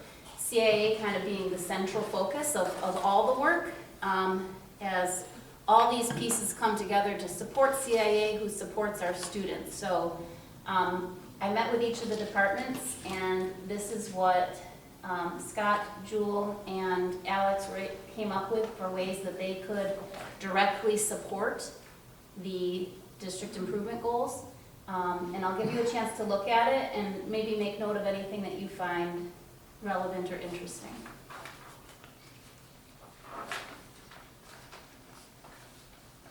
And you don't have to raise your hand. I think it's, all of it is facts. I just think about the circle being a heart, right? It's like curriculum and instruction, teaching and learning. That is the heart of the district. That is truly wherever, that's a heartbeat, that's where everything stems from. And when you think about a heart, you know, and the valve that a heart needs to function, these pieces, business, human resources, student support services, building grounds, school services, those are all valves that allows that heart to function. And when a valve is not functioning, what happens? There you go. I'd like to make a comment, and Dr. Cost mentioned something about this. I think under human resources, having marketing and industry-leading wages to target qualified and experienced staff, that would be the biggest waste of money that you could possibly make. They'll find out by themselves, trust me. Marketing should be next to the business. Yeah. We don't do any marketing in this school district. None of the, we always deal with what our challenges, problems are. But there are many hundreds of kids who are just blowing the doors off this thing, and they never get talked about, they never get spotlit. I think that we're totally missing, why we don't have a Facebook page where one of the principals for the elementary school does a 35-second thing, at least one. It's like this is a secret, everything we're doing here. We know about it, but the people out there that are thinking about selling their home in Warren and maybe moving closer to the west side or closer to Ann Arbor, they don't know anything about it. So we really need to do some marketing. We need to let people know what's going on here. And the Ford Votech Center, that's got to be the center of everything, because if you're teaching English composition, I would like to introduce you to ChatGPT. You're making buggy whips, basically. The life has changed, and we really, as you said, with your own children, we really have something to offer here, and I'd like people to know about it. I absolutely agree with that. We miss it completely in our marketing. There's so many things we could do without costs, but we need to put some money into it. Great Futures Start Right Here is what, 20 years old? We talked about this in other board meetings. I think we need to make some sort of substantial input into getting our story out. I agree. With one of the challenges being every time there's an election, everything changes. Right, yeah. One thing being a newer board member, our district has been on the defense for years now. I think it's time for us to be more offensive with our marketing strategy. I know this Monday we look forward to hearing from our communications and marketing, hear their plan. Hopefully, I'm really going to be looking at are they implementing the strategic plan in our marketing, because as being a new board member, finding out the jewels that we have in this district, I'm like, my kids came through this district. I didn't know. They could have taken advantage of some of these programs and some of these opportunities that's right here in Wayne Westland School District. So marketing definitely, we need to utilize, ramp that up, and be more offensive sharing our story. Yeah, that was one thing Dr. Cost and I talked about in our first meeting. Every day going to work, I passed about 3 billboards advertising either an online academy or a different school district, and those districts weren't within the city limits that I was going through.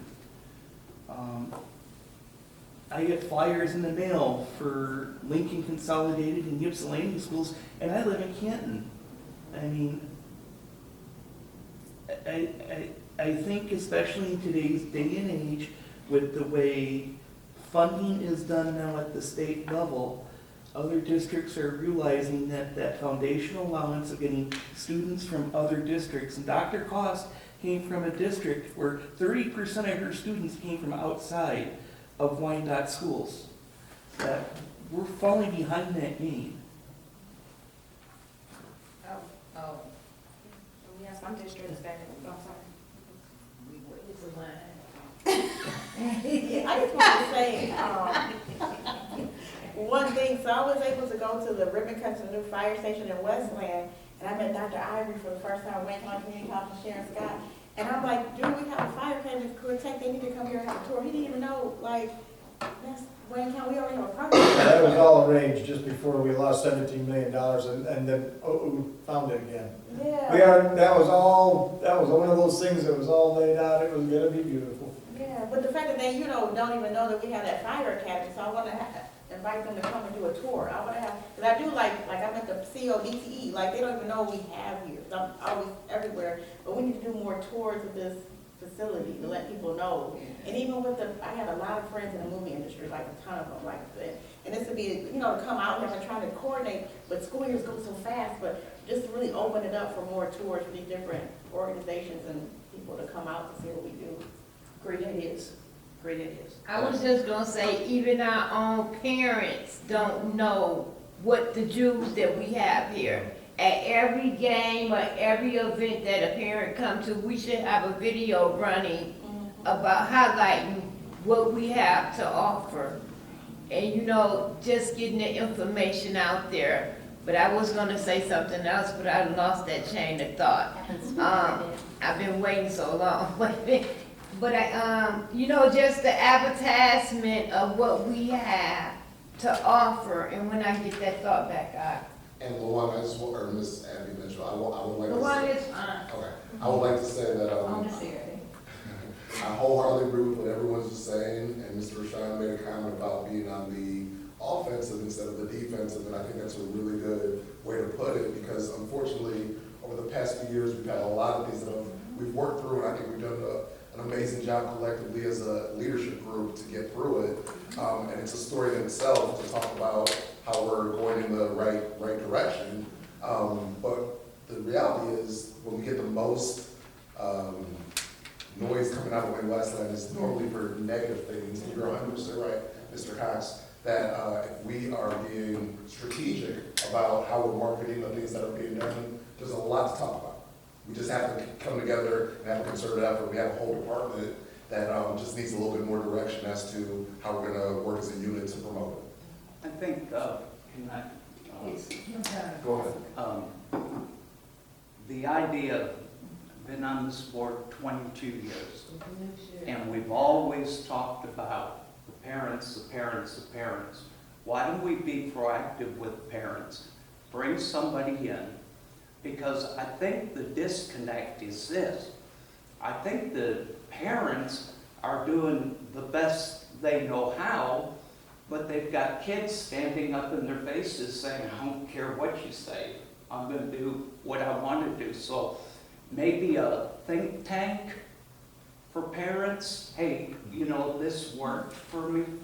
And be proactive with that problem, because if it's not parent and student supported at home.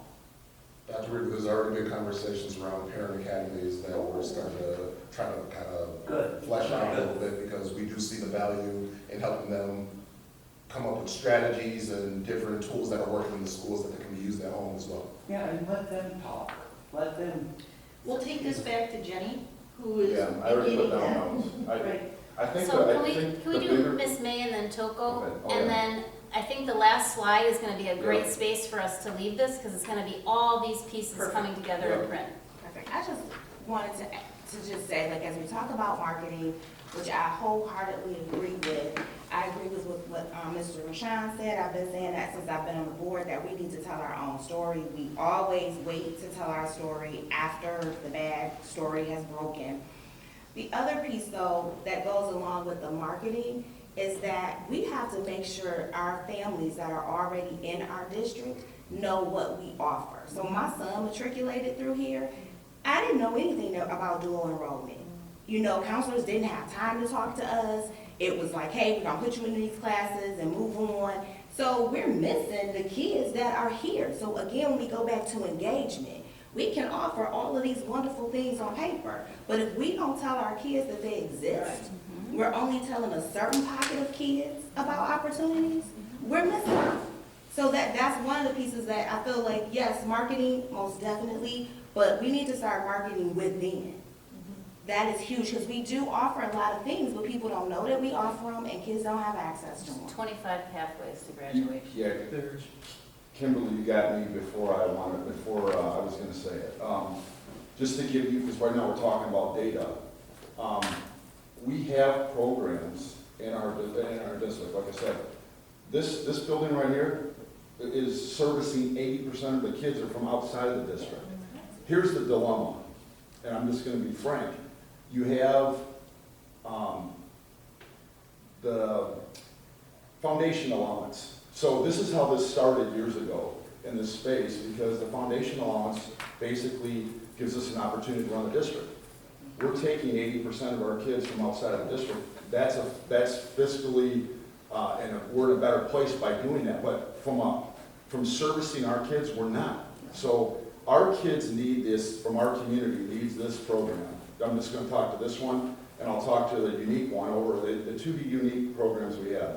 The IA program, we're servicing more kids from out of the district in these two programs than we are internally. So when Luana and Kimberly both stated that we need to do a better job internally and take care of our kids first, we are not doing that. And we're putting ourselves in our comprehensive high schools are not doing a good job in promoting them. And I'm just going to be honest, you probably got some people that have been in those spaces that have teachers that they came up through 30 years ago, 25 years ago that are elective spaces.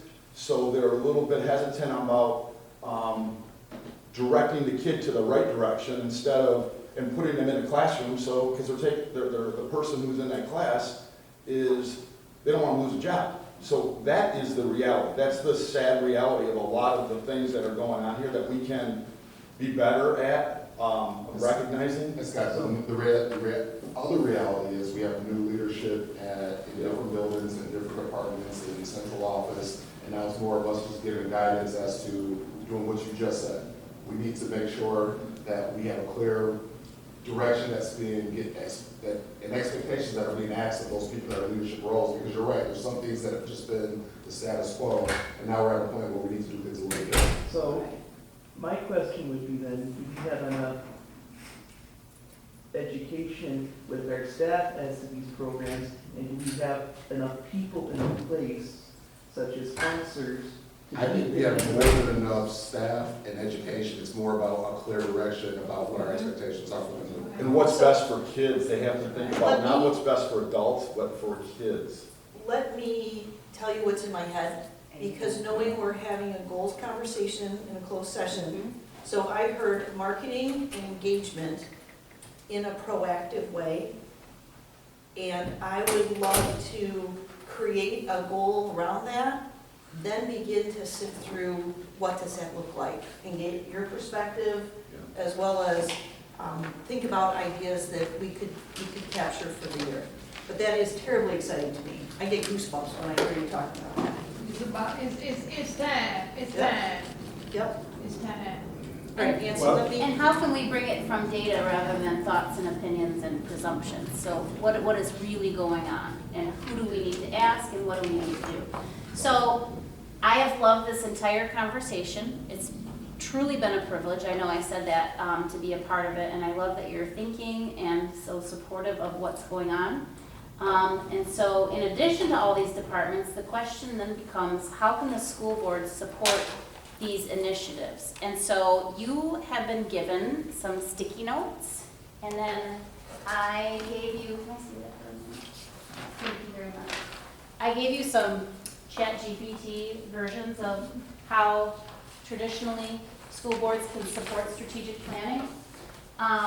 So from things you saw in the presentation today, or from that document if you want some guidance, what are some ways in which, or opportunities that you see for the board to support or engage?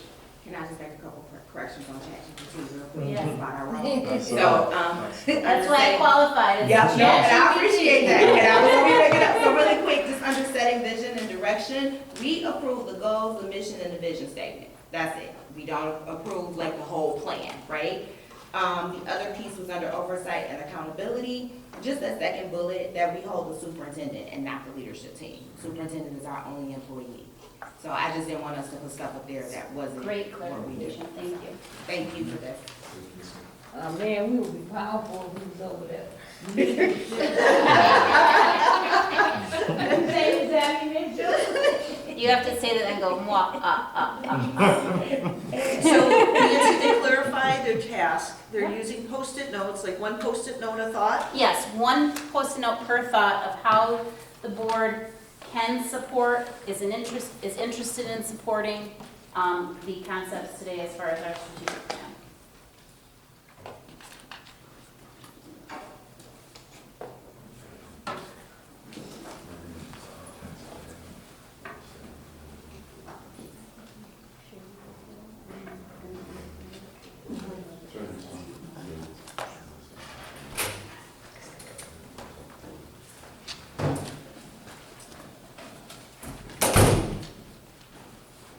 How'd you get the orange? One of my school colors for girls. It's my favorite color. My school colors are blue and orange. A gentleman would rip off a chunk of orange and hand it to her. Hey, I'm trying to teach. Oh, the last time I tried to be a gentleman with her, I offered her my jacket because she was cold and she refused.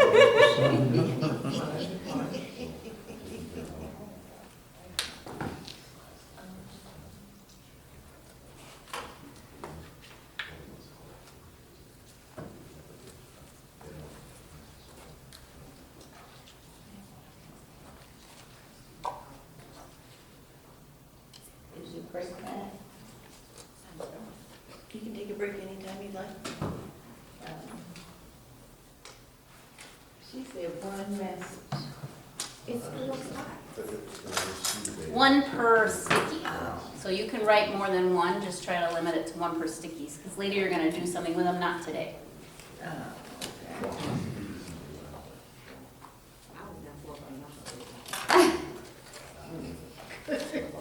I wasn't, I went because I had to go.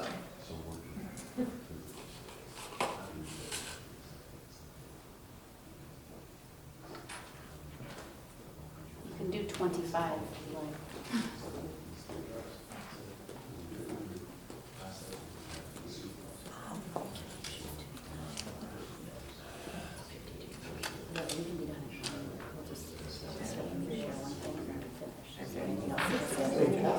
Just a little machine over there. Missy's the one that really does himself. You see what I'm doing? You see what? What are these guys doing? You see what I'm doing over here? Idea 5, you're none. Dr. Weaver, I think we Okay, lost one of so if your- anyone is willing to share, I'd love to hear one or two things that you wrote down, and then we're gonna collect them, and then we'll workshop them at another time, and I want to hear Melanie's. different people. I just put, I like, case studies and stuff like that, those are good, and then giving student feedback, because that's important. And it helps me get the information out, like you were saying, in the community, people don't really know, like, I used to take pictures, I'm like going everywhere, and I'm always on my Facebook, like, where was that? Just like they had the one. Excuse me, Alex, can you just push pause for a minute? Thank you. Oh, so just like recently, like, Coach Malloy, they've been posting John Glenn, like, some live videos, super cool. So I've been pulling them off the way, what's like, put them on my mind, just kind of like sharing the information out, like going to the games live, like me and, Mr. Albers at the game yesterday at Wayne, and doing a live with the football, and the game with the band, you know, so people can see like real time, like, so I'm really good at doing that. Even at the city council meetings, I go to the Westland Council, I've been going to Wayne, I did really listen to my Westland, so like, just kind of get that information out. Thank you. Community awareness and support? Yeah. We talked about doing this many years ago. I don't think it was ever followed through with, but if we could identify maybe 5 students starting at kindergarten and a long-term process in this district. They've been in the district from kindergarten to 12th grade, and looking at their specific,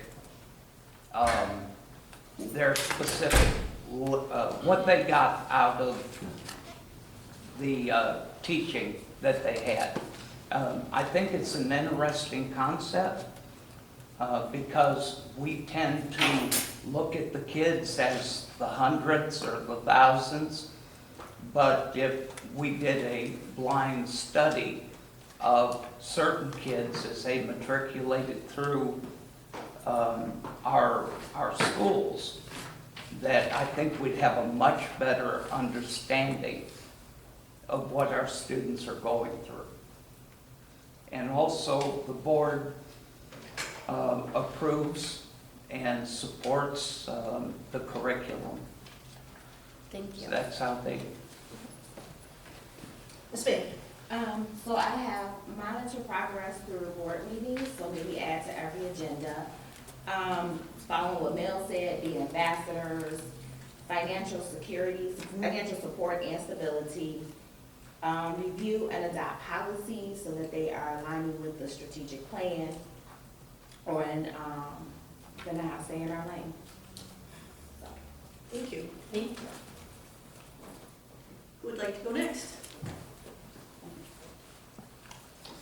I think we should approve the marketing plan and provide a budget for it. We should make benchmark data available monthly at every meeting, including every classroom. Provide clear policy verbiage, and we should host a student board forum. Thank you. Oh.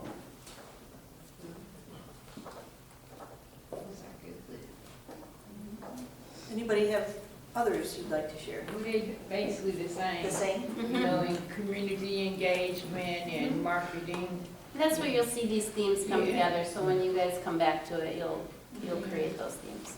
Yeah, I had data monitoring on a consistent basis, student voices, as everyone else said.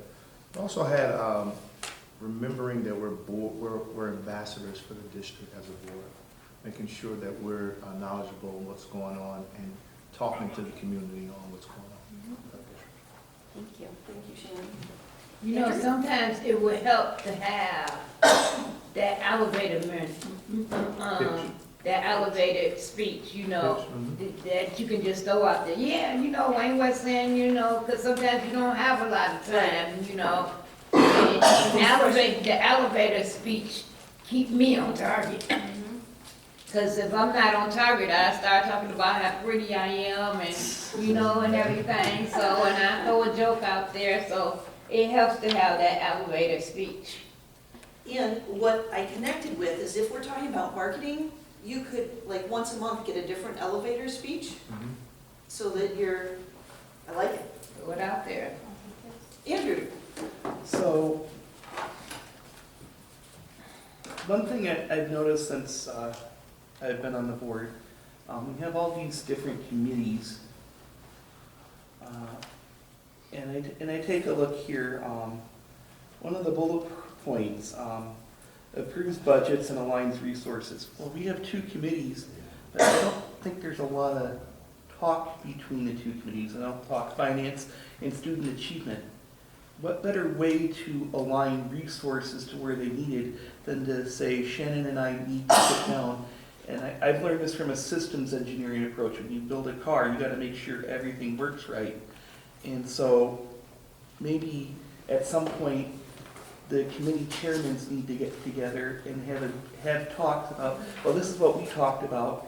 And maybe as a finance committee, then we can sit there and take a look and go, how can we align with the student achievement committee is working on and where we can get the financial resources needed.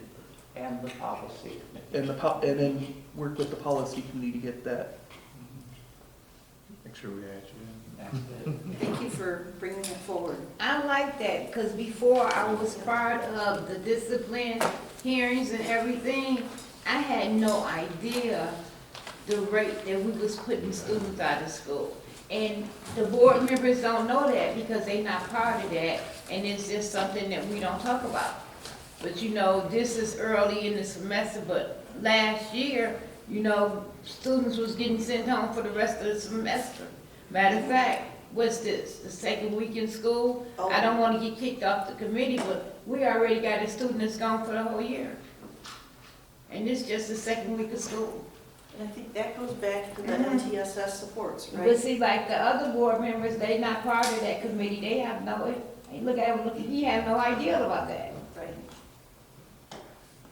So thank you for all of this and your feedback. It was a privilege to present to you, and I look forward to sharing more data with you on a regular basis. Thank you very much. Have a good weekend. Can I say two things? Two, then we're gonna turn it over to Ms. May. Okay, first of all, if you want to, our elementary flag football started. It's right next door. If you want to stop by there and show your face, it's at John Glenn. And number two is your elevator pitch. Everyone has it for the bond, correct? Yeah. Okay. What is it? Scott, we're not gonna put him on the spot. No, The smart ones aren't gonna put them on the spot. All right, Ms. May, back to you. Call me, I'll get you. Okay.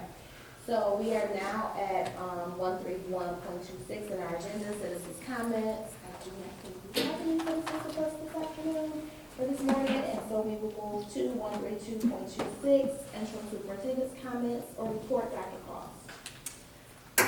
I would like to give a huge shout out to all 7 board members who gave up part of a valuable day, provided great dialogue and great insights as to how to move our district forward.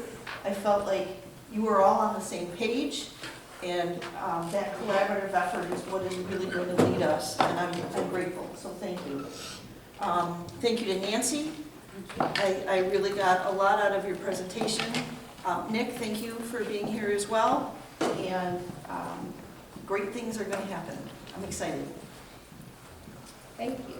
We are now at 133.26, review and recommendations of the Board of Education. Dr. Weaver, would you like to get us started? Yes, first of all, thank you for the presentation. And I'd like to also thank everyone else for all their questions that give us kind of a think tank moment. I just want to say I really hope that we look into dedicated space for WIA and make it I know it's a high school, but it could easily be 500-600 students strong. Well, thank you for that, appreciate it. That we look at that in terms of the reality of our students. Right. And first semester, 9th grade, they're not doing the job, they're not even trying. They need to go to WIA then, so they can salvage their academic career. Thank you, Dr. Weaver. Mr. Rochon? I want to thank everyone for being here. The presentation was very informative. The plan is rooted in data, and it sounds like the plan was rooted in equity.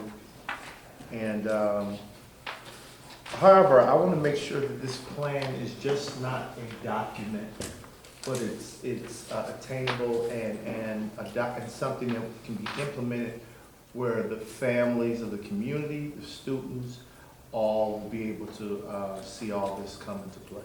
So, other than that, that's all I have. Thank you. Mr. Ambrose? I want to thank Ms. Schultz for putting this presentation together. The one thing I really love about the plan that's been presented is that it is data focused on where we are going to, where we will be succeeding as a district and where we are struggling. One thing I was taught early on in life, Thomas S. Monson once quoted as saying, when performance is measured, performance improves. When performance is measured and reported, which is what is in this plan, that it will be reported out, performance improves dramatically. And so the key is going to be in the implementation and the follow-up on not only the administrators in this district, but also on us as the board to make sure that we see that dramatic improvement in performance. Yes. Thank you. Mrs. Abby Mitchell? I'd just like to piggyback off everybody else. Thank you so much for coming. Thank you for coming, and thank you everybody for their input. And since I've been on the board, it's been 3 years now, to be sitting here, it's almost a tearful moment to be sitting here and have all the board members working together, speaking the same language. Everybody wants the same thing, data, what's best for our students, engagement, and everything, and even to have an alternative school for our students to go to when they don't make it into the regular, what we call the regular school, is a blessing. You know, I wouldn't want to see it 500 strong, but if it had to be 500 strong, let us have the space and the staff to be able to host and educate those students. And I just want to just say, I'm thankful for this, and I'm looking forward to now being on the board when we see our school system, our school district go from being a business and a school to being a school and a business. That's all I have. Thank you. Mrs. Hines? Yes, I think this is an amazing event, the strategic planning, super important. Definitely would like to congratulate you for doing an amazing job coming on board really quick with the curriculum instruction, it's super important. So Everybody's been fantastic, thank you yes, for the opportunity. excited for you. Definitely excited for that. And I definitely agree with some of my board members. I love the Innovative Academy. It actually helped my son. He was going through some struggles after COVID. He just gave up, straight E's in care. And then once I moved him out of Glenn to the Innovative Academy, he went to all A's and B's, college, Princeton, graduated, went to Michigan Institute of Aviation Technology. So that, with the grades being so bad, that was the best way to go straight into that because he didn't really have any options. So I'm a proponent to Innovative Academy. Like to say, I'm the president of the Wayne Weston Kiwanis Club, and we do a lot of literacy in children. And so this is our second year. I'm super excited. We did a lot in the community. We did the building with Salvation Army, a lot of different book drives and stuff like that. We get books from Detroit that come down. So I would definitely like to give with the elementary schools. And I just talked to Miss James in Inkster, so that's my next plot this year is to get the Kiwanis, you know, it's a surrounding area, so I'm gonna get out there in Inkster. And then maybe around this, but I definitely wanna, you know, bring it together because we got Wayne Westland, you know, just really help with literacy initiatives.